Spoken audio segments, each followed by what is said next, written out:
PPT किसी को बोला था मैंने पीपीटी चलाने के लिए चल रही है। यस, ये देख रहे हैं आप लोग, ये क्या है पता है? कौन बोला? ये कोचिंग सेंटर्स है। जो भी बोला अच्छा बोला है ना, क्योंकि मुझे अंधेरे में दिखाई नहीं दे रहा कि कौन बोला, लेकिन जो बोला सही बोला। ये कोचिंग सेंटर्स हैं। कोटा एक जगह है, वहां मिट्टी का तेल नहीं मिलता, वहां ज्ञान मिलता है कि आप डॉक्टर इंजीनियर कैसे बनेंगे, इसका ठेका लिया जाता है। और इन दुकानों में, बुरा मत मानिएगा, मैं जानबूझ के इनको दुकान बोल रहा हूं जबकि ये कोचिंग सेंटर्स हैं। इन दुकानों में लोगों के अरमानों का सौदा किया जाता है। मां बाप जो भी पैसा कमाते हैं वो सारा पैसा वो इन कोचिंग सेंटर्स वालों को दे देते हैं। यस और नो?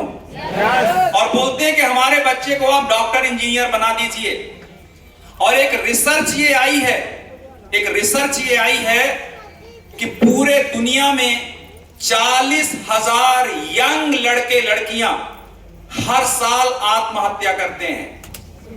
40,000 यंग लड़के लड़कियां हर साल आत्महत्या करते हैं। और भारत में हर 4 साल में 27,000 करते हैं। ये डेटा है। ओरिजिनल में तो आप पेपर पढ़िए तो रोज 4-5 लड़के लड़कियां सुसाइड कमिट करते हैं। अभी 2 दिन पहले की न्यूज थी कि भोपाल से कोई 5वीं मंजिल से कूद गया, इंदौर में कोई यहां से कूद गया। सुना है आप लोगों ने? ऐसी दुखद चीजें क्यों हो रही है पता है? आदमी के पास कोई ऑप्शन नहीं दिख रहा है। उसको या तो डॉक्टर बनना है या इंजीनियर बनना है, इसके अलावा कोई ऑप्शन दिखाई नहीं दे रहा है। हम एक रेस का हिस्सा हो गए। हमने हर लड़के लड़की से उम्मीद करना स्टार्ट कर दिया कि आप कॉम्पिटिटिव एग्जाम्स में जाइए, आप इसमें जाइए, आप इसमें जाइए, भले उसका मन हो या ना हो। और सबसे बड़ी विडंबना क्या है पता है? उसका मन मान लो नहीं भी है कोचिंग जाने का, तो पापा बोलते हैं कि देखो बगल वाले शर्मा जी का बेटा जा रहा है, जाना तुमको पड़ेगा। बात सही है कि नहीं? अगर वो कोचिंग कर रहा है तो तुमको कोचिंग करना तो पड़ेगा। कई लड़के लड़कियों से मैं पूछता हूं बेटा क्या कर रहे हो? बोले कोचिंग कर रहे हैं। बोले उसके बाद क्या करोगे? बोले उसके बाद देखेंगे। तो अभी देखो, अभी क्या आंखें बंद की हो? ऐसा कहते हैं ना जवाब। अभी क्या कर रहे हो बेटा? बोले एमबीए। बोले उसके बाद क्या? बोले उसके बाद अंकल देखेंगे। तो मैं तो कहने लगा हूं तो अभी आंख खोल और अभी देख बेटा, क्योंकि कुछ चीजें मैं और बताने वाला हूं। आगे करिए प्लीज। अभी रिसेंटली ये कुछ चीजें आपके साथ शेयर करने को लाया जो यूथ है। आंखें खोल के देखना, दिमाग खोल के समझना। अभी सरकार ने एक नई पोस्ट ला दी आर्मी में। क्या है वो? अग्निवीर। सच्चाई ये है कि सरकार के पास देने के लिए पैसे नहीं है। उसको बताया चाहे कैसे भी जाए, सच्चाई क्या है? सरकार के पास देने के लिए पैसे नहीं है, तो उसका सिस्टम चेंज कर दिया। चलो सिस्टम चेंज कर दिया, उसमें भी कोई तकलीफ नहीं। एक तरह से देखो तो वो अच्छा भी है, उसमें कुछ निगेटिव है तो कुछ पॉजिटिव भी है। लेकिन एक छुपी हुई खबर जिसके बारे में किसी ने चर्चा नहीं की, जब अग्निवीर आया तो 50,000 ऐसे युवा थे जो आर्मी में अलग अलग पोस्ट में सेलेक्ट होने की परीक्षा पास कर चुके थे। समझ में आ रहा है? सेलेक्ट हो चुके थे, केवल अंतिम की फॉर्मेलिटीज बाकी थी। किसी को 1 लाख, किसी को 2 लाख, किसी को 50,000 तनख्वाह में जितनी भी अलग अलग रैंक थी वहां पे प्रोसेस कंप्लीट कर चुके थे। और वो प्रोसेस कंप्लीट करने के बाद सरकार ने उनसे सबसे नमस्ते कर दिया और कहा अब आप सारे लोग अग्निवीर के हिसाब से आएंगे। और इनकी क्या निकला था देखिए, सालाना 1.5 लाख तक खर्च करके, यानी वो जितने लड़के लड़कियां थे वो सालाना 1.5 लाख खर्च करके 5 साल 6 साल से तैयारियां कर रहे थे। उनकी पूरी तैयारी दोबारा जाके क्या हो गई? 0। आज तक कभी किसी ने इनकी जिम्मेदारी ली? नहीं ली। ऐसे 100 एग्जाम्पल हैं। समय कम है, मैं आपको 2-4 एग्जाम्पल से समझा रहा हूं। ऐसे न जाने कितनी परीक्षाएं हैं, रेलवे में, बैंक में, यूपीएससी में। लोग बूढ़े हो जाते हैं पर परीक्षा नहीं होती, और परीक्षा होती तो रिजल्ट नहीं आता, और रिजल्ट आता है तो अपॉइंटमेंट लेटर नहीं आता। यस और नो? ये होता है। लेकिन इन सब चीजों के बावजूद हमारे माँ बाप, हमारा समाज हमको एक बात का प्रेशर करता है, फॉर्म भर नौकरी कर, फॉर्म भर नौकरी कर, फॉर्म भर नौकरी कर। इसके अलावा कुछ मत सोच। तो टेंशन होगा कि नहीं होगा? दिमाग में तनाव होगा कि नहीं होगा? प्रेजेंट टाइम पे मैं कड़वी बात बोल रहा हूं, प्रेजेंट टाइम पे एक युवा के सामने सबसे बड़ा टेंशन है, करें तो क्या करें। क्योंकि हमको जो गाइड करने वाले लोग हैं उनको मालूम नहीं है सही क्या है गलत क्या है, क्योंकि वो दुनिया को 20 साल पहले के हिसाब से देख रहे हैं। आज दुनिया अगर देखोगे ना, कोरोना के बाद 10 साल आगे चली गई है। ये 2022 नहीं है, ये 2032 है। लेकिन हमारा सॉफ्टवेयर 2018 वाला है, ये 2015 वाला है, या कुछ लोगों का तो 1980 वाला ही है।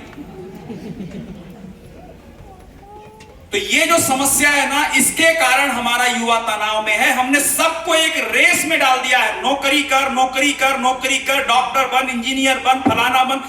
जो बन गए, आपको पता है अभी 4 दिन पहले के दैनिक भास्कर में न्यूज थी कि ऐसे डॉक्टर्स, इंजीनियर जिनको इस तरह प्रेशर करके बनाया गया है, उनकी जिस तरह की लाइफ बना दी गई है, मशीन बना दिया गया है, 40% लोग सुसाइडल अटेम्प्ट करने का थॉट सोच रहे हैं। 40% लोग आत्महत्या करने का सोचते हैं। इससे बुरी बात क्या होगी बताइए मुझे। देखिए, मैं ये नहीं कह रहा हूं कि डॉक्टर बनना नहीं चाहिए, मैं ये नहीं कह रहा हूं इंजीनियर बनना नहीं चाहिए, मैं ये भी नहीं कह रहा हूं किसी नौकरी की तैयारी करनी नहीं चाहिए। मैं ये कह रहा हूं कि जब आपको पता है इस साल जो यूपीएससी का एग्जाम हुआ ना, किसी लड़की ने, शर्मा ने टॉप किया है, श्रुति शर्मा। यस और नो? सही है, श्रुति शर्मा ने टॉप किया है। टोटल 364 लोग सेलेक्ट हुए हैं इसके एग्जाम में, यूपीएससी के एग्जाम में, और लाखों लाखों लाखों लोगों ने अटेम्प्ट किया था। यस और नो? Yes sir. बैंक का लोन तो सबने लिया ना, राइट और रॉन्ग? एजुकेशन लोन तो सबने लिया ना। सेलेक्ट कितने हुए? 350। पर एजुकेशन लोन कितनों ने लिया? 30 लाख ने, राइट और रॉन्ग? कम से कम 30 लाख ने लोन लिया। 30 लाख ने रात भर नहीं सोया। 30 लाख ने दिल्ली, मुंबई और ऐसे कोचिंग सेंटर्स में जाकर तैयारियां की। सेलेक्ट कितने हुए? 3.5 लाख। आधा नंबर से, 1 नंबर से, 2 नंबर से। क्या वो टैलेंटेड नहीं थे? टैलेंटेड थे। अब इनको क्या होगा जब इनको कोई रास्ता नहीं मिलेगा? जैसे कोई कबूतर है, हवा में उड़ सकता है, पंख मजबूत है, और उसको आप पिंजड़े में बंद कर दो तो क्या होगा? उसको डिप्रेशन होगा नहीं होगा? स्ट्रेस होगा नहीं होगा? उनको यह बोल दिया गया कि तुम अगर कॉम्पिटिटिव एग्जाम में सेलेक्ट नहीं हुए, तुम्हारे सारे रास्ते बंद। आज तक इस बारे में कभी कोई चर्चा नहीं होती है कि आप तैयारी करो, बहुत अच्छी बात है, लेकिन वो 350 लोगों को ही मिलना है, वो भी 2 साल, 3 साल, 4 साल में। तो हर व्यक्ति कलेक्टर नहीं बन सकता। आप 350 लोग जो बन गए, बाकी लोग कुछ और भी रास्ता देखो। टारगेट कर रहा है। 1000 लोग डॉक्टर बन गए, बाकी लोग कुछ और भी रास्ता देखो। हर व्यक्ति डॉक्टर बनने जाएगा ना तो टेंशन होगी, हर व्यक्ति इंजीनियर बनने जाएगा ना तो टेंशन होगी। कोई एक ऐसा काम हिंदुस्तान में जरूरी है जो हमारे युवाओं को एक और ऑप्शन दे दे। यस और नो? एक और रास्ता दे दे जहां वो अपने टैलेंट का इस्तेमाल कर सके, जहां वो अपने सपनों को अपने मन मुताबिक पूरा कर सके। आपको मेरी बात लॉजिकल लगती है तो बोलिए यस। सही है ये? सर। अब इसके आगे की बात बताता हूं, प्लीज नेक्स्ट करिएगा। अब बात करते हैं उन लोगों की जिनको नौकरी मिल जाती है। उनको क्यों टेंशन है भाई? उनको भी टेंशन है। उनको टेंशन इस बात की है कि जब कोरोना आया, ये ऑफिशियल डेटा है, द हिंदू न्यूज़पेपर, यहां भारत का बिका हुआ मीडिया नहीं, ऑफिशियल न्यूज़पेपर है ये, द हिंदू न्यूज़पेपर की ये रिपोर्ट है। 12.2 करोड़ इंडियंस, 12 करोड़ से अधिक भारतीयों ने कोविड से लेकर अब तक में अपने रोजगार खोए। नौकरी जिनकी लगी हुई थी वो छूट गई। पहले वो वाले तो वो हो गए जिनको मिली नहीं, 12 करोड़ वो जिनको मिली और उनकी छूट गई। और आपको पता है, अभी रिसेंट एक रिपोर्ट दिखाता हूं आपको, नेक्स्ट करिए प्लीज। ये रिसेंट देखिएगा, ये एक डेटा है, मैं बाद में आपको शेयर करूंगा। बहुत बड़ी एक रिसर्च संस्था है जिसने रिपोर्ट किया कि भारत में वर्तमान जो हालात हैं, लगातार स्टार्टअप बंद हो रहे हैं, लगातार बिजनेस करने का मॉडल चेंज हो रहा है, उस वजह से हर साल करीबन 12 लाख इंप्लॉयड लोग बेरोजगार हो जाते हैं। यानी जो कुछ ना कुछ काम करते रहते हैं और अचानक एक दिन मेल आता है कंपनी से कि अगले महीने से आपकी जरूरत नहीं है। किसी को इनमें से, आप में से किसी को ऐसा मेल आया है क्या? अरे बाप रे, इधर भी हैं लोग। आपको मेल आया है, क्या था वो मेल? प्लीज बताइएगा। देखिए आपके बीच से लोग हैं, प्लीज बताइएगा, आप भी बताइएगा। हाँ, क्या था वो मेल?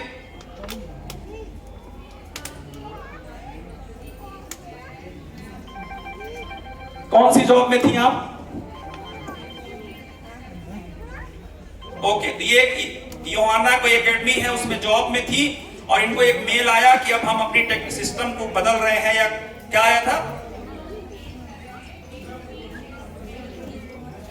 बिजनेस मॉडल चेंज हो गया, तो मैडम अब आपकी जरूरत नहीं है। अब आप मुझे बताइए कि अगर आपकी सैलरी क्या थी? 40,000। तो 40,000 की सैलरी में ये जॉब में थी और इनको अचानक से मेल आ गया कि यू आर नॉट रिक्वायर्ड, तो क्या इनके 40,000 के खर्चे भी बंद हो जाएंगे? नहीं, 40,000 के खर्चे इनके बंद नहीं हुए, पर इनकी आमदनी को अचानक से एक लेटर आया कि भैया अब आपकी जरूरत नहीं है। आपके साथ क्या हुआ था? ओके,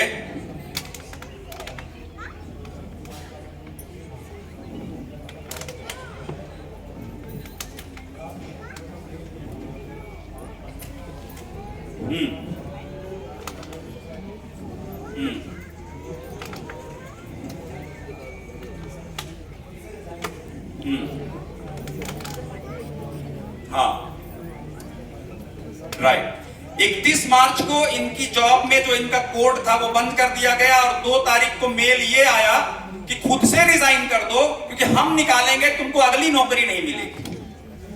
मतलब कितना प्यार कर रहे हैं वो लोग, मतलब चिंता कर रहे हैं, बोले हम निकाल रहे हैं लेकिन तुम खुद ही कह दो कि हम निकल रहे हैं। बात समझ में आ रही है? तो ऐसा कह के निकाल दिया गया। और ऐसी 1-2 घटनाएं नहीं है, इस देश के अंदर 12 लाख लोगों के साथ ऐसा हो जाता है। आप मुझे बताइए सबसे बड़ी प्रॉब्लम क्या है? या तो जॉब मिल नहीं रही है, और अगर मिल रही है तो जॉब सिक्योरिटी नाम की कोई चीज नहीं है। यानी ये नहीं पता है कि ये जॉब हमारी कितने दिन रहने वाली है। आप मुझे बताइए, जिस इंसान को जॉब नहीं मिलेगी उसको टेंशन होगा कि नहीं होगा? जिसको मिल गई उसको ये नहीं पता कब तक रहेगी, टेंशन होगा कि नहीं होगा? और एक तीसरी कैटेगरी है जिनको जॉब तो मिल गई है बट दे आर अंडरपेड। आपको पता है पिछले 4 सालों में भारत में महंगाई मिनिमम 3 गुना बढ़ी है। कितनी बढ़ी है? झूठ तो नहीं है ना इसमें? मिनिमम कितनी बढ़ी है? और इनकम पहले से कम हुई है।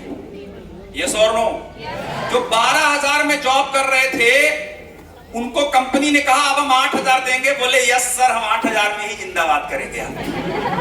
जो 8 ले रहे थे बोले 3,000 देंगे, बोले हम भी जिंदाबाद करेंगे। नौकरी करने की ऐसी आदत लग गई है ना, मां कसम, डीएनए में आ गया, हमारे डीएनए में, कि चाहे तुम लात मारो, चाहे झापड़ मारो, चाहे पैसा कम दो, चाहे जो करो, करेंगे हम लोग। और ये पता है क्यों हुआ है? ये आज मैं इसका कारण भी बताने वाला हूं कि ऐसा हुआ क्यों है, उसका कारण बताने वाला हूं, ध्यान से समझना। नेक्स्ट करना प्लीज।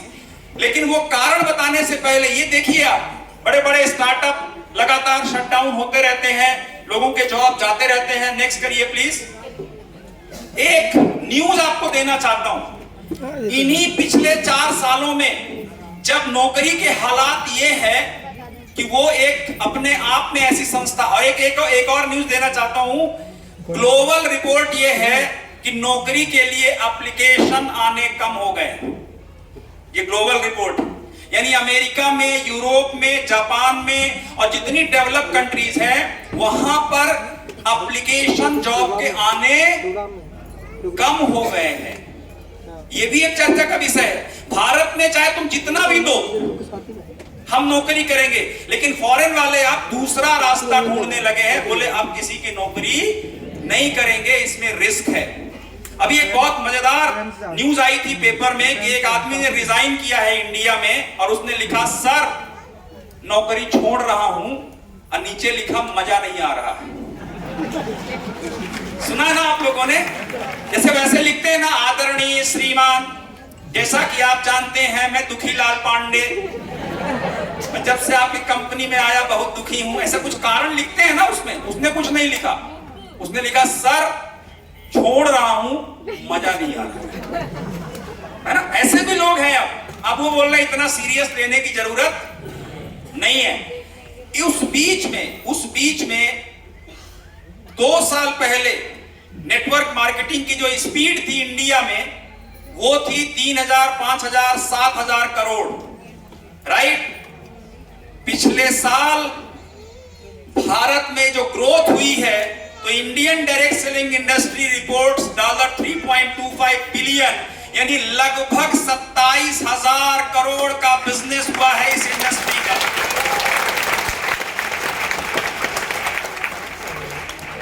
अब एक खुले मानसिकता से ये बताइए, वर्तमान समय में हमें किस दिशा में ज्यादा स्पीड से जाना चाहिए? एक इंडस्ट्री जो ग्रो कर रही है, एक्सपोनेंशियली ग्रो कर रही है, और फिक्की ऐसी संस्था कह रही है कि 2025 तक ये 65,000 करोड़ की इंडस्ट्री होगी। हालांकि ये पुरानी उनकी एनालिसिस है। अब ये इंडस्ट्री अगले 2025 तक में कम से कम 1 लाख करोड़ की इंडस्ट्री होगी। समझ में आ रहा है? 1 लाख करोड़ की इंडस्ट्री होगी, राइट। 27,000 करोड़ हो चुका है। अब एक तरफ एक्सपोनेंशियली ग्रोथ होने का मौका है, और दूसरी तरफ वो जॉब आउटडेटेड हो रहा है। तो क्या करना चाहिए आदमी को? डायरेक्ट सेलिंग करना चाहिए, राइट। लेकिन डायरेक्ट सेलिंग करना चाहिए, chit fund money circulation schemes नहीं करना चाहिए। ये भी मैं बता रहा हूं। बहुत सारे लोग आजकल डायरेक्ट सेलिंग के नाम पर मीम्स बनाते हैं, डायलॉग्स मारते हैं, बोलते हैं ये गलत कर रहे हैं, ये कर रहे हैं। वो लोग अपना उल्लू सीधा कर लेते हैं, लेकिन सच्चाई ये है, नेक्स्ट करना मैं आपको बताता हूं। डायरेक्ट सेलिंग के नाम पर कुछ ऐसे फ्रॉड होते हैं जहां पर लोग आपसे बोलेंगे हमारे यहां जुड़िए, 12 दिन में बनिए करोड़पति। कोई बोलेगा 50,000 डालिए, मिलेंगे आपको 50 लाख। ऐसा बोलने वाले लोग, this is not network marketing, this is not business. ये स्कीम है, ये चिट फंड है, ये क्रिप्टो है, ये फलाना है, ये ढिमका है। प्लीज इनकी तुलना माई लाइफस्टाइल से मत करिएगा। आपको डॉक्टर प्रदीप सर ने क्या बताया? प्रोडक्ट्स है, बिजनेस है, यस और नो? भरत सर ने कितनी अच्छी बात बोली आज कि माई लाइफस्टाइल, आज सोचिए 1200 करोड़ का टर्नओवर, बहुत बड़ी बात है ये। ऐसे ब्रांड्स लेकर के हम आए हैं जो आज सालों साल से नेट एस्टेब्लिश ब्रांड जो थे उनको पीछे छोड़कर आज वो नंबर 1 ब्रांड बने। बट अगर आप इसकी तुलना अपने इस अनुभव से करेंगे जो 32,000 करोड़ का फ्रॉड, ये लोग कैसे कैसे फ्रॉड करते हैं पता है? नया नया तरीका निकालते हैं। इस समय पे नया तरीका क्या है? 4 लोग मिलकर बताएंगे हम क्रिप्टो देते हैं, आधार ताल से क्रिप्टो लेकर नर्मदा में डाल देते हैं, फिर नर्मदा से बहते बहते वो 32,000 करोड़ का हो जाता है। और फिर आप ग्वारी घाट में निकालेंगे तो सोना निकलेगा उससे, है ना। ऐसे जो ज्ञानी लोग होते हैं ना, इनसे प्लीज बच के रहना। लोकेशन भी याद है सर, ये कुछ नहीं, मतलब टोटल उल्लू बनाने का गेम, नो बिजनेस, टोटल हवा। न जाने लोगों का कितना पैसा लगता है, लेकिन इनके चक्कर में बदनाम कौन होता है? अच्छे लोग। आदमी तो सोचता है बेचारा कि सब एक ही जैसा है। यहां पे कैसे एक जैसा है भाई? हम यहां पर, आप बाजार में जाते हैं, वैद्यनाथ कंपनी का सामान लेते हैं कि डाबर कंपनी का सामान लेते हैं कि पार्ले कंपनी का सामान लेते हैं, जिस तरह वहां करते हैं वैसे यहां भी करते हैं। यस और नो? यहां भी कुछ प्रोडक्ट खरीदते हैं। तो ये दोनों, पहली बात तो एक जैसे है नहीं। और एक बात याद रखना, ये बदलता हुआ जमाना है। आने वाले 2030 में, ये बात आज आप नोट कर लीजिएगा, मैं इस इंडस्ट्री से 15 साल से काम कर रहा हूं, उसके बाद आपको बोल रहा हूं, 2030 में आपको हर मोहल्ले में जो अमीर लोगों की संख्या मिलेगी ना, उसमें जो टॉप के अमीर होंगे उसमें 40 से 50% लोग डायरेक्ट सेलिंग से जुड़े हुए होंगे। आप देख लीजिए। और कारण क्या है पता है?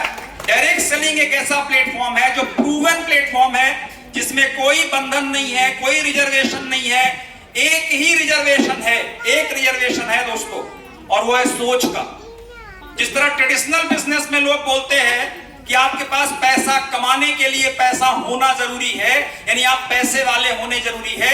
इस बिजनेस में मैं आपसे कहूंगा कि अगर इस बिजनेस में आपको अमीर बनना है तो उस बिजनेस में आपको पैसे से अमीर होना जरूरी है। इस बिजनेस में आपको सोच से और सपनों से अमीर होना जरूरी है। अगर आप सोच और सपनों से अमीर हैं तो यकीनन आप बहुत आगे जाएंगे। लेकिन अब आपको बताता हूं एक मजे की बात। कौन सी बात? मजे की बात। बगल वाले को देखकर बोलिए मजे की बात।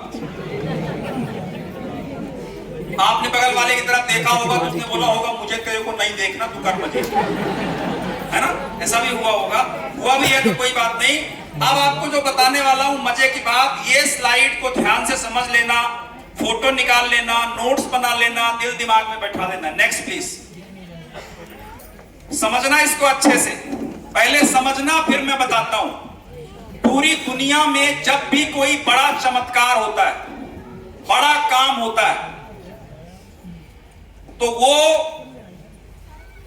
2.5% लोग होते हैं जो उस काम को लेकर आते हैं। जैसे उदाहरण बता रहा हूं, फेसबुक आज से 15 साल पहले कोई जानता था?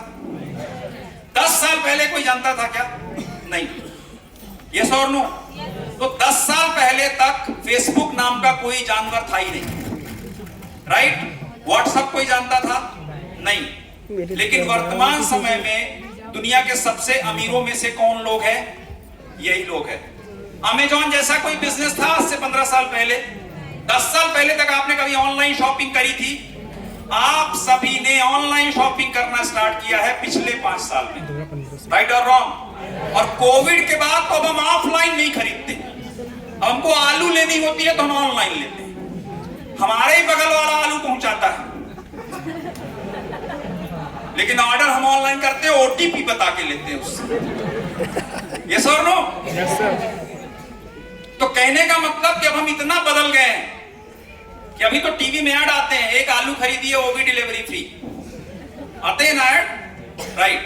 तो कहने का मतलब कि 2.5%, जब ये बात अमेज़न ने उस समय सोची होगी तो बाकी लोगों ने क्या बोला होगा? क्या बोला होगा? फालतू है, बेकार है, ऑनलाइन आलू लेंगे। अच्छा निकल गया आलू तो। बात सही है कि नहीं? ऐसे हम लोगों के अंदर तर्क होते हैं, ऐसे थोड़ी होता है। कोई भी नया प्रयोग आता है, नई चीज आती है तो हम उसको एक्सेप्ट करने में बहुत सोचते हैं, बहुत घबराते हैं, राइट और रॉन्ग? व्हाट्सएप आए, फेसबुक आए, कुछ भी आए, पर 2.5% लोग दुनिया में ऐसे होते हैं जो बोलते हैं जो चल रहा है वो तो ठीक है, नया क्या कर सकते हैं। और एक बात और बता दूं, ये फेसबुक व्हाट्सएप जिसको आप मॉडर्न मान रहे हैं ना, आने वाले मात्र 3 सालों में टेक्नोलॉजी इतना बदल जाएगी कि आप कल्पना भी नहीं कर सकते। अगर मैं आपसे कहूं कि आपके सागर वाली मौसी साक्षात आपके घर में आ जाएंगी 3 साल बाद, तो आप क्या बोलेंगे? ऐसे कैसे होता है सर? आज से 10 साल पहले कोई कहता कि वीडियो कॉल होगा, मानते तुम? ऐसे मान लो बेटा। 3 साल बाद वर्चुअल रियलिटी नाम की दुनिया आ रही है। वर्चुअल रियलिटी, आप अपनी मौसी को याद करोगे, मौसी को पता चलेगा, मौसी बोलेगी बोल बच्चा। आपको ये मजाक लग रहा है? इसी पे काम कर रहे हैं वैज्ञानिक इस समय पे। अभी आप टेलीफोन लिए रहते हो ना, टेलीफोन, पहले वो फोन, फिर ये फोन, फिर ऐसा फोन, फिर वैसा फोन, फिर वैसा फोन। अभी जो होने वाला है पता है? फोन रहेगा ही नहीं। आप फोन लेके नहीं चलोगे, आपके खून में डाल दिया जाएगा फोन। आप अपनी गर्लफ्रेंड को याद करोगे, आवाजें उसकी आने लगेंगी। क्योंकि खून के दौरान से पता चल जाएगा कि आप किसको याद कर रहे हैं। आपको ये मजाक लग रहा है ना? लग रहा है ना? ऐसे ही लगा था कुछ दिन पहले लोगों को फेसबुक के बारे में, ऐसे व्हाट्सएप के बारे में। इसमें काम चल रहा है, मैं जो बोल रहा हूं। डॉक्टर ऑपरेशन करेंगे, पता है कैसे? आपके शरीर में घुस के। आप बोलोगे सर अब ज्यादा हो रहा है, बोलो। जैसे आपके लीवर में प्रॉब्लम है, आपके मोहल्ले के डॉक्टर का नाम बताओ। चलो, आपके मोहल्ले में कोई डॉक्टर है? नहीं, इनसे पूछ रहा हूँ यार। हाँ, क्या नाम है आपके मोहल्ले डॉक्टर? हाँ, एस के पांडे। एस के पांडे आपके लीवर में घुस जाए